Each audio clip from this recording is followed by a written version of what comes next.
स्वयं स्वभावाप्तिरभावे कृष्णकर्मिणः तस्मै संज्ञानरूपाय नमोस्तु परमात्मने। अनंतानंद सिद्ध परमेष्टि भगवान की जय। मूल नायक मुनि सुब्रतनाथ भगवान की जय। परम पूज्य चर्या शिरोमणि आचार्य श्री विशुद्ध सागर जी महाराज की जय। परम पूज्य मुनि श्री सुप्रभु सागर जी महाराज की जय। परम पूज्य मुनि श्री पड़स सागर जी महाराज की जय। बड़े ही हर्ष का विषय है कि जैन धर्म के 23वें तीर्थंकर भगवान पार्श्वनाथ के निर्माण महोत्सव के दिन, जिसे हम मुकुट सप्तमी के नाम से भी जानते हैं, परम पूज्य मुनि श्री सुप्रभु सागर जी महाराज, परम पूज्य मुनि श्री पिणस सागर जी महाराज के मंगल सानिध्य में सम्यक समाधान की एक श्रृंखला का शुभारंभ किया जा रहा है। आप सभी विदित होंगे कि परम पूज्य मुनि श्री का 2020 का मंगल चातुर्मास ललितपुर की धर्मप्राण नगरी में विधिवत रूप से संपन्न हो रहा है। आज जब व्यक्ति अपने दैनिक जीवन में इतना व्यस्त हो गया है कि उसे धार्मिक कार्यों के लिए समय निकालना बड़ा दुष्कर कार्य प्रतीत होता है। प्रत्येक श्रावक के मन में अनेक प्रश्न उठते हैं, लेकिन उनके जो प्रश्न होते हैं उन प्रश्नों का सम्यक समाधान उन्हें सही समय पर मिल जाए तो जो वह कार्य संपादित कर रहे हैं, जिन मूल्यों पर वो चलने का प्रयास कर रहे हैं, वह और अधिक गति से कर सकने में समर्थ हो सकते हैं। इन्हीं सब बातों को लेकर के परम पूज्य मुनि श्री सुप्रभु सागर जी महाराज, जो अपने आध्यात्मिक प्रवचनों के लिए संपूर्ण भारतवर्ष में जाने जाते हैं, अनेक भाषाओं का जिन्हें ज्ञान है, चाहे वो संस्कृत हो, प्राकृत हो, हिंदी और मराठी उनकी मूल भाषा रही है, शास्त्रों का उन्हें गहन और गूढ़ अध्ययन है।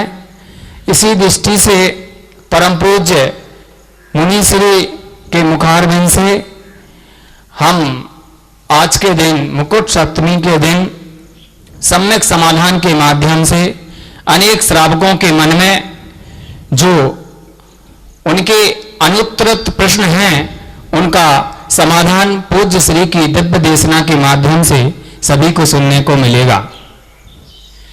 निश्चित रूप से इससे जहां जिसके मन में जो प्रश्न हो रहा है उसको तो समाधान मिलेगा ही, वहीं जहां जहां तक पूज्य मुनि श्री की यह दिव्य वाणी पहुंचेगी, वह भी हजारों की संख्या में लाभान्वित होंगे। आज का यह सम्यक समाधान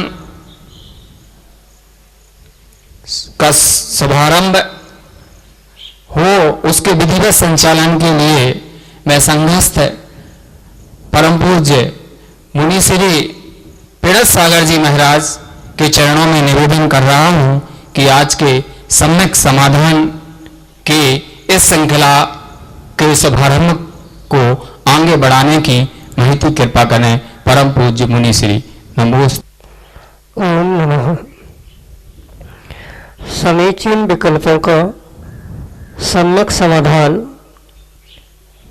परम पूज्य मुनि श्री सुप्रभु सागर जी महाराज के मुखारविंद से। और इसमें पहला प्रश्न आया है वाशिम महाराष्ट्र से संजय पंचवाटकर जी।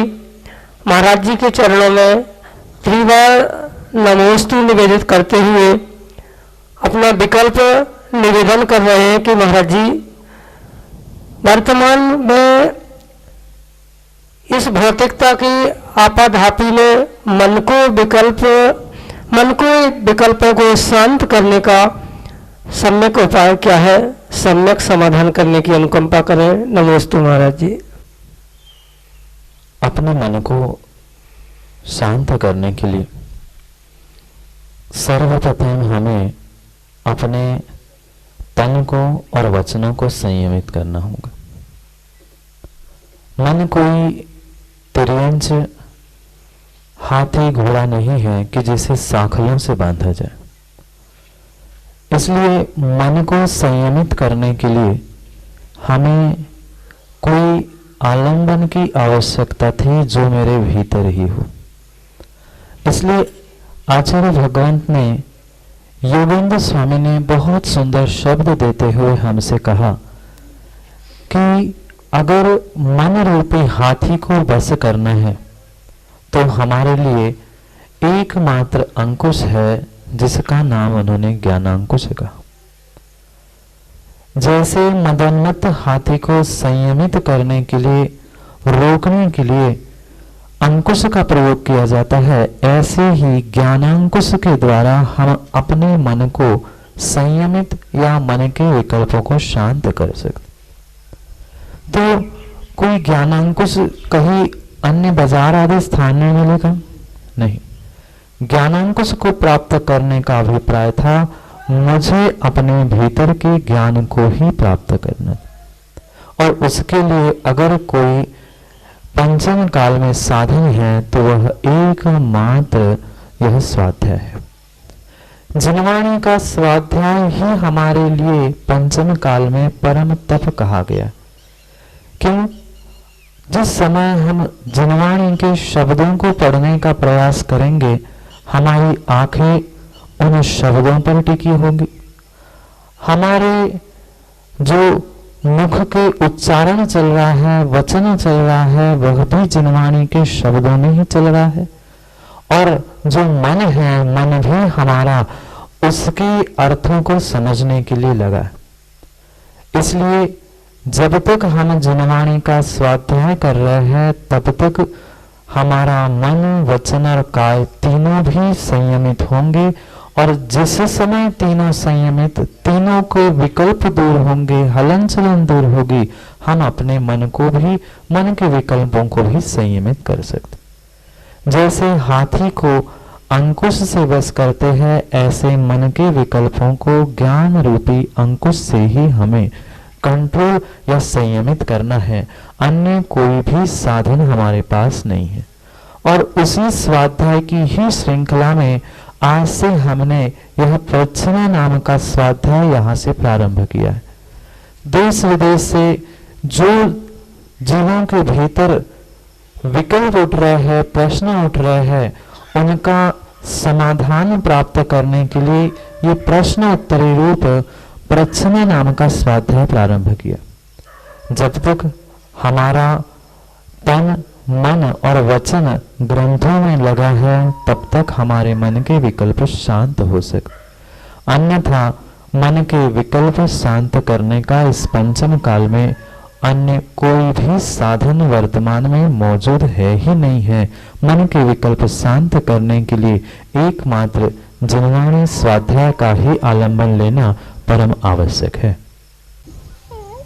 अगले प्रश्न के लिए अपने सम्यक समाधान प्राप्त करने के लिए मैं अनुरोध कर रहा हूँ बिट्टू जैन इंदौर से आए और अपने प्रश्न का सम्यक समाधान पूज्य मुनीसी से प्राप्त करें। महाराज जी, मैं इस बात का सम्यक समाधान चाहता हूँ।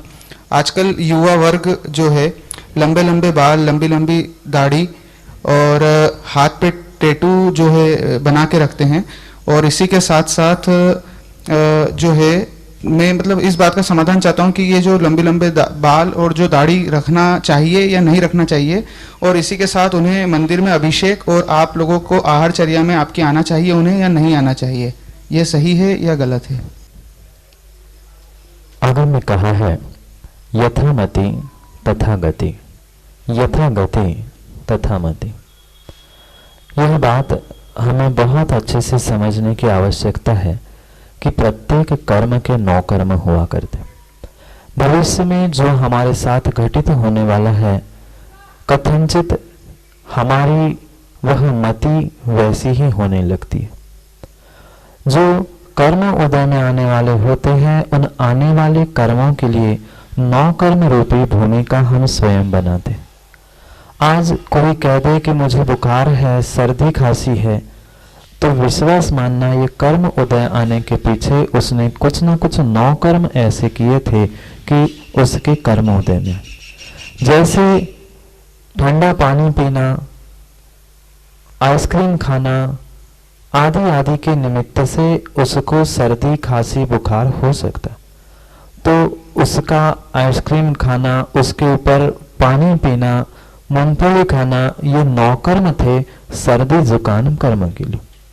ऐसे ही भविष्य में जिसको स्त्री पर्याय प्राप्त होने वाली है, वही स्त्री जैसे लंबे बाल, स्त्री जैसी हरकतें और स्त्रियों जैसे कानों में बाली, उनके ही जैसे भेष को प्राप्त करता है। आज वह जैसा जैसा 9 कर्म करेगा, आने वाले समय में उसको वैसे ही कर्मों का फल प्राप्त होने वाला है। चाहे वह फटे कपड़े के शौक में रहे, लंबे बाल, टैटू आदि के शौक में रहे, आज का एक समय का हमारा शौक आने वाले समय के लिए शोक बन सकता है। जो भविष्य में दरिद्री बनने वाला है, भविष्य में स्त्री बनने वाला है, वही जीव फटे वस्त्र पहनकर दरिद्री बनने का अभ्यास कर रहा है, और वही जीव स्त्री बनने की प्रैक्टिस कर रहा है जो लंबे बाल, महिलाओं जैसी हरकतें, उनके जैसे भेष और उनके जैसे कान की बाली आदि आदि पहन रहा है। इसलिए हमें स्वयं को निर्णय करना है। आगम में कहीं भी ऐसे विपरीत कार्य करने की आज्ञा नहीं है। इसलिए हम सोचे कि हमारे शरीर को, आप चाहे वो टैटू जो बना रहे हो, वह टैटू भी बनाते समय तुमने अपने शरीर को छिन्न भिन्न किया। अनावश्यक तरह से, अनावश्यक रूप से जो हम शरीर को छिन्न भिन्न कर रहे हैं, वह भी अहिंसा व्रत में दोष है। इसलिए ना शरीर पर टैटू बनाओ, ना बालों को बढ़ाओ। हम एक समय के शौक के पीछे जीवन को शोक में आने वाले समय में ना बनाए। इसलिए हम इन कारणों से बचने का प्रयास करें। और हमारा तो कहना यही है कि जो ऐसे कार्य कर रहे हैं उनको वह देव शास्त्र गुरु का अभिषेक दान आदि क्रियाओं से भी विशेष रूप से दूर रहना होगा। आपने लंबे बाल बनाए हैं और आप सर से पानी लेकर अगर नहीं नहा रहे हो तो आपकी शुद्धि नहीं हो रही है। इसलिए ना आप आहार दे सकते हो, ना अभिषेक करने की योग्यता रखते हो। इसलिए हम स्वयं निर्णय करें, यही सम्यक समाधान है कि ऐसे कार्यों से धर्मात्मा जीव को दूर ही रहना योग्य है। अगला प्रश्न जो हमें ऑनलाइन प्राप्त हुआ है, उसके लिए मैं पूज्य मुनि श्री प्रणत सागर जी से निवेदन कर रहा हूं कि वह प्रश्न रखेंगे और पूज्य मुनि श्री उसका सम्यक समाधान करेंगे। अगला प्रश्न आशीष जैन, नौगामा बांसवाड़ा राजस्थान से, महाराज श्री के चरणों में त्रिवार नमोस्तु करते हुए निवेदन कर रहे हैं कि महाराज जी, मेरा विकल्प यह है कि मुझे अपनी दुकान किराए पर देना है, तो क्या हम किसी कटिंग वाले को सैलून कार्य के लिए दे सकते हैं? इसमें हमें कोई दोष लगेगा क्या? सम्यक समाधान करने की अनुकंपा करें। नमस्ते महाराज जी। कृत कारित अनुमोदना। प्रत्येक कार्य की स्वयं के हाथों से करना कृत कहलाता है, दूसरों से करना कारित कहलाता है, और उसकी अनुमोदना या प्रशंसा करना उसे अनुमोदना कहलाती। आगम में आचार्यों ने स्पष्ट उल्लेख किया है कि कृत्य कारित अनुमोदना का फल परिपूर्ण रूप से जीव को प्राप्त होता है, चाहे वह पुण्य की क्रिया हो चाहे पाप की क्रिया हो। पुण्य की क्रिया में पुण्य का फल मिलेगा और पाप की क्रियाओं में पाप का फल मिलेगा। धर्म नीति तो आपके लिए यही कहती है कि ऐसे म्लेच्छ कार्य के लिए हमें अपना अनुष्ठान का स्थान नहीं देना चाहिए, ये धर्म नीति कहती है। पर अगर आपकी व्यापार की नीति से या व्यवहार से समझा जाए तो वह आप दे रहे हो फिर भी ठीक है, पर धर्म या धर्मात्मा जीव ऐसी परिणति करने की आज्ञा कभी भी दे नहीं सकता। इसलिए नहीं दे सकता क्योंकि वह कार्य म्लेच्छों का है और म्लेच्छों के कार्य की अनुमोदना का फल हमें नियम से मिलेगा। आगम में एक छोटी सी कथा आती है, उसको समझने से आपको आपके प्रश्न का उत्तर स्वयं मिल जाएगा। एक सेठ जी थे और उन सेठ जी ने एक श्रावक को दान के रूप में 10 रुपए दिया। गरीब था, भीख मांगने आया था, जेब से सेठ जी दिलेर होकर 10 रुपए दे चुके। वह भिखारी जिस व्यक्ति ने 10 रुपए प्राप्त किए थे उसने जाकर बाजार से मछली पकड़ने की जाली खरीद ली और मछली पकड़ने के जाल से उसने मछली पकड़ना प्रारंभ किया।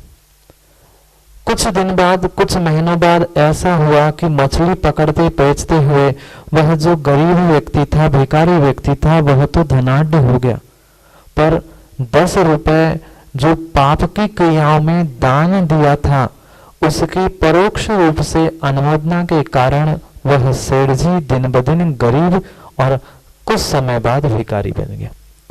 इससे हमें स्वयं निर्णय करना है कि हमें अपने जीवन में कैसा कार्य करना चाहिए। अगर हम म्लेच्छ कार्य की कृत कारित अनुमोदना कर रहे हैं तो हमें वैसे ही कार्य का पाप पुण्य मिलेगा। इसलिए वह कार्य में आप नहीं दो। धर्म नीति तो यही कहेगी कि उस कार्य में आपको अपनी दुकान अनुष्ठान का स्थान नहीं देना चाहिए। अगले सम्यक समाधान के लिए निवेदन कर रहा हूँ, श्री राकेश जी मुड़ावा से आए और अपना सम्यक समाधान का प्रश्न रखें। नमोस्तु महाराज जी, नमोस्तु महाराज जी, नमोस्तु महाराज जी। मेरा विकल्प है महाराज जी, यह है कि कोरोना महामारी वर्तमान में फैल रही है जिसने कि संपूर्ण विश्व में असहाय कर दिया है। यह बीमारी कौन से कर्म के उदय से फैल रही है और इसके उपशमन का उपाय क्या है? सम्यक समाधान करें। नमोस्तु महाराज जी, नमोस्तु महाराज जी, नमोस्तु। यह कोरोना महामारी जो विश्वव्यापी बन चुकी है, जो विश्वव्यापी संकट विश्व पर आते हैं उसका एकमेव कारण होता है कि सामूहिक पाप। सामूहिक पाप कर्म के उदय से ही यह सामूहिक विश्वव्यापी महामारी कोरोना पूरे विश्व में छाई हुई है। आज वर्तमान में हमारे पास कोई मधुपर अवधि या केवल ज्ञानी दिगंबर मुनिराज मौजूद नहीं है, जिसके कारण से हम प्रत्यक्ष रूप से उसके कारण को खोज नहीं पा रहे हैं या उसको प्राप्त नहीं कर पा रहे, पर आगम तर्क आदि परोक्ष ज्ञान से हमें यही निर्णय करना होगा कि यह जो सामूहिक आपत्ति हमारे सामने आई है उसके पीछे का कारण कोई सामूहिक पाप कर्म का ही उदय है और सामूहिक पाप कर्म के उदय से ही पूरे विश्व में यह महाभयंकर कोरोना नाम की बीमारी आज फैल रही है। आगम में भी आपने सुना होगा, मात्र एक व्यक्ति ने दिगंबर महाराज की निंदा की थी, कचरा फेंका था और 700 ने तालियां बजाकर उसकी अनुमोदना की थी। 701 को कुष्ठ का फल मिला था। ऐसे ही हमने सामूहिक रूप से कृतकारित अनुमोदना से कुछ न कुछ ऐसा कार्य किया होगा जिसका हमें सामूहिक रूप से आज फल सामने दिखाई दे रहा है और उसके उपशमना का अगर कोई कारण कोई साधन बनेगा तो सामूहिक रूप से कोई पुण्य क्रिया, पुण्य अनुष्ठान ही उसका उपशमन करने का साधन होगा, अन्य कुछ नहीं।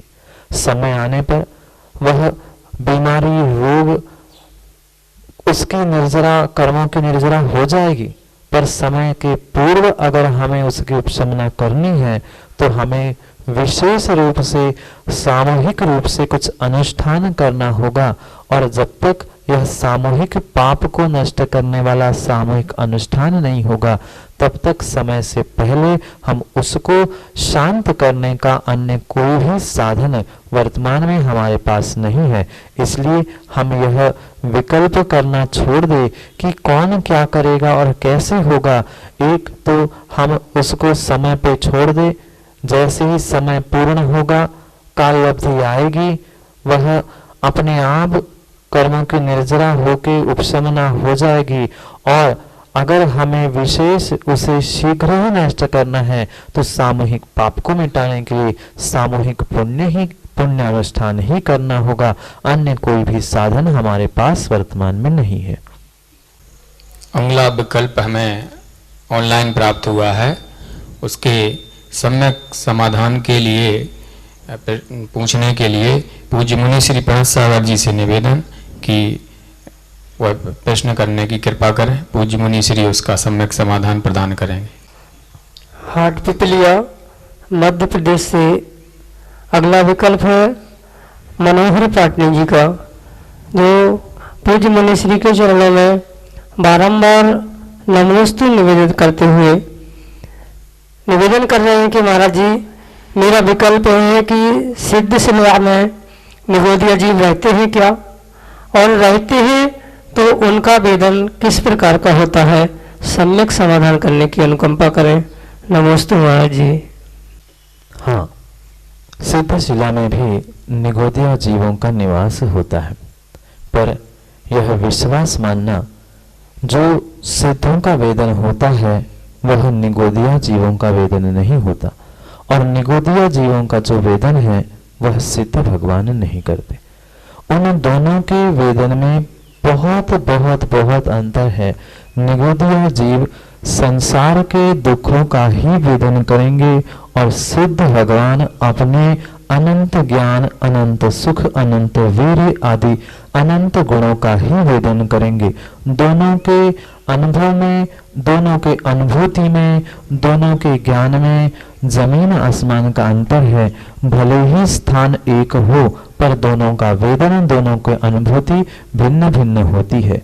दो जीव ऑटो रिक्शा में बैठे हैं, पर एक जीव उस ऑटो को चला रहा है और दूसरा सेठ बनकर उसके पीछे बैठा है। इतना ही अंतर, जैसा इन ऑटो ड्राइवर, चाहे वह साइकिल रिक्शा वाला हो या ऑटो वाला हो, कार वाला हो, ड्राइवर में और सेठ में जितना अंतर है, वैसा ही सिद्ध शिला की निगोदिया और सिद्ध भगवान में, वेदन में, अनुभूति में बहुत सारा अनुभव है, अंतर है। अगले विकल्प को प्रस्तुत करने के लिए श्रीमती संध्या जैन बानपुर से पधारें और अपने विकल्प को यहाँ रखें, जिसका सम्यक समाधान पूज्य मुनि श्री करेंगे। नमोस्तु महाराज जी, मेरा नाम श्रीमती संध्या जैन, बानपुर उत्तर प्रदेश से। महाराज जी, मेरा प्रश्न है कि धर्म कार्य में बाधा डालने का फल क्या है, कृपया समाधान करें। विघ्न करण अंतरायस्य, किसी भी कार्य में विघ्न डालने का फल अंतराय है, और शुभ कार्यों में विघ्न का फल तो विशेष विशेष रूप से अंतराय है। किसी भी कार्य में, चाहे पढ़ाई में, लिखाई में, भोजन करने कराने में, किसी भी प्रकार का अगर विघ्न कोई व्यक्ति डाल रहा है तो विघ्न का फल उसे नियम से अंतराय कर्म का ही कर्म उदय में आएगा। आगम में 5 प्रकार के अंतराय की बात की है। दान अंतराय, लाभांतराय, भोग उपभोग अंतराय। इन अंतराय जिस प्रकार का कार्य है और जिस प्रकार का हमने विघ्न डाला है, उसी प्रकार का हमें अंतराय कर्म बांधा जाएगा, ये निश्चित है। और एक बात बहुत अच्छे से समझनी होगी कि अन्य कार्यों में विघ्न किया है या अन्य कार्यों में, अन्य स्थानों में अगर पाप किया है तो वह धर्म क्षेत्र में फिर भी ठीक होगा। आचार्यों ने लिखा है, अन्य क्षेत्रे कृतम पापम धर्म लेपो विनश्यति, धर्म क्षेत्रे कृतम पापम वज्र लेपो भविष्यति। इसका अर्थ यह हुआ कि अन्य क्षेत्र में जो जो पाप किए जाते हैं उसको धोने के लिए धर्म क्षेत्र है, और कोई धर्म क्षेत्र में धर्म स्थानों पर ही विघ्न करे, धर्म कार्यों में ही विघ्न बने तो वज्र लेपो भविष्यति। जैसे किसी पत्थर पर लकीर का उतेरना जितना लंबे समय तक रहता है, वज्र पर लेप करना जैसा होता है, वैसा ही धर्म क्षेत्र में, धर्म कार्यों में, धर्म अनुष्ठानों में जो जो विघ्न करेगा उसको वह भी फल मिलेगा जो वज्र लेप में, भविष्य में वज्र लेप की तरह उसे भोगना पड़ेगा। आज पुण्य के उदय में वह कार्यों में, शुभ कार्यों में, धार्मिक अनुष्ठानों में विघ्न जरूर कर रहा है, पर उसे यह बात अवश्य समझनी होगी कि आज पुण्य की सत्ता में भले ही हम विघ्न करें, पर कल हमें उसका फल विघ्न के या अंतराय के रूप में ही प्रकट होगा। ऐसा कथन हमने सुना है और ऐसा कई बार हम सुन चुके हैं, कई स्थानों पर हम ऐसा सुन चुके हैं कि मूसिका लगाने का फल ही अंतराय उदय में आया था। भले ही हमें प्रमाण रूप ग्रंथ में नहीं मिला है, पर फिर भी ऐसा हमने आज तक सुना है और सुनते आए हैं। इतना ही नहीं, कार्य जैसा है, पढ़ने में अंतराय डाला है तो हमें ज्ञान में अंतराय होगा, अनुष्ठान में अंतराय किया है तो हमें तदजन्य ही कर्म का आश्रय होगा। इसलिए व्यक्ति को सोचना होगा कि धर्म कार्य में विघ्न करने से भविष्य में वज्र के लेप के समान वह कर्म उदय में आएगा। कर्मों से, कर्मों के उदय से जो डरता है, दुर्गति से बचना चाहता है, उसे विघ्न कार्यों में किंचित भी अंतराय, विघ्न नहीं डालना चाहिए। इस तरह से आज का ये सम्यक समाधान का कार्यक्रम हुआ, जिसमें अनेक श्रावक श्राविकाओं ने जो ऑनलाइन प्रश्न भेजे थे और जो यहाँ उपस्थित थे, उन्होंने अपने विकल्पों का सम्यक समाधान परम पूज्य मुनि श्री सुप्रभ सागर जी महाराज से प्राप्त किया। सभी धर्म प्रेमी बंधुओं से निवेदन है कि जिनको भी अपने प्रश्नों का समाधान सम्यक समाधान के माध्यम से पूज्य मुनि श्री से प्राप्त करना है, वह जो यह 2 व्हाट्सएप नंबर हम बता रहे हैं उन पर वह अपने प्रश्न प्राप्त करके सम्यक समाधान प्राप्त कर, प्रश्न भेज करके सम्यक समाधान प्राप्त कर सकते हैं। पहला नंबर है 8707548811। दूसरा नंबर है 7415306441। इस तरह से इन दोनों नंबर पर अपने विकल्पों को भेज करके पूज्य मुनीश्री से सम्यक समाधान प्राप्त कर सकते हैं। और आज से ही ये सम्यक समाधान का पूरा जो वीडियो है वह YouTube चैनल पर आप देख सकते हैं और प्रतिदिन 5:13 पर यह आप देख सकेंगे। तो अधिक से अधिक संख्या में सुप्रभ उवाच नाम से यह YouTube चैनल है, इसको आप सब्सक्राइब करें और इससे जुड़ें और अधिक से अधिक संख्या में लाभ लें। फेसबुक पर भी आप इससे लाभान्वित हो सकते हैं और परम पूज्य मुनीश्री के चिन्मय चैनल पर भी प्रतिदिन शाम को 7:40 पर मंगल दिव्य देशना प्रसारित होती है, उनका भी लाभ आप घर बैठे ले सकते हैं। इस तरह से यह जो सम्यक समाधान का यह आयोजन रखा गया, आज से शुभारंभ किया गया, 23वें तीर्थंकर भगवान पार्श्वनाथ के इस निर्माण महोत्सव के उपलक्ष्य के पवित्र पावन दिन पर निश्चित रूप से अनेक लोगों को इससे बहुत अच्छा समाधान मिलेगा। सम्यक समाधान के प्राप्त के माध्यम से अनेक जो उनके मन में विकल्प उठ रहे हैं, अनेक जो उनके मन में अनसुलझी हुई गुत्थियां हैं, उनका सामयिक उत्तर प्राप्त करेंगे और प्राप्त करके निरंतर उन्नति पथ पर बढ़ेंगे। ऐसा पूज्य मुनिश्री का आशीर्वाद सदैव हम सभी को मिलता रहे। इन्हीं भावनाओं के साथ हम सब की ओर से पूज्य मुनिश्री के चरणों में नमोस्तु नमोस्तु नमोस्तु गुरुवर।